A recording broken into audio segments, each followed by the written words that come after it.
Mimi uyanonzi gamba kwa red ro. Gamba kwe boy rewo.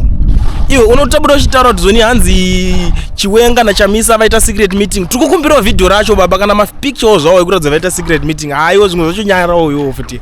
Aiwa yo padonwa kunyanyewa. Iwe naye zviri kore. Iwe aiwa pamwe chacho tombonyarara kati ngoti habo skill rekudidi but iwo uri kungoni every day uri kunyanya kunyanganya mwongo. Uri kungorotomoka zvo uri kungonzwa uda kuzvo uri kungofungo hako.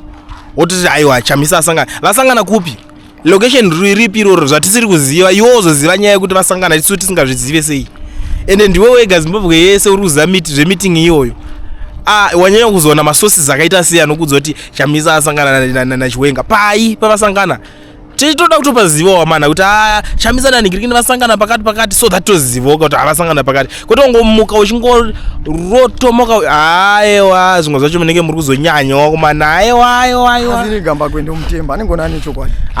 Gamba kadatorwa mbama chacho. Hapana chatinotemba kuna gamba kwe. Gamba kwe vanotoda mbama hapana aiwa chicha vanosangana kupi. Chiwenga ningadaisa Chamisa. Hapana chavanoisa Chiwenga ndiye mudhara unenge akatodhibho zvake izvo so angosiya vanhu vachingoningina vanhu vakungonyeberwa nenyaya yekunzi manje vanenge vabatana mangwana chacho vanenge vapinda. Shamara vanhu veZimbabwe varachenja tisi kuda nguva tikudzwa zvinhu zvinani basa rese tiri kungokeshwa nyaya tisi kukeshwa change yacho. Apatomborina. Hanzi Chiwenga wemachechi wena Chamisa. Wemachechi. Chiwenga wemachechi. Kwete but banzi VP Chiwenga yanyasona kuti VP Chiwenga.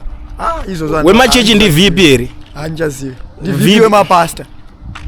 Handi kune uyu mangwana. Aiwa. VP wemachi wadaenda kana pamwe wadaenda kunikira kwa makandi. We don't like that.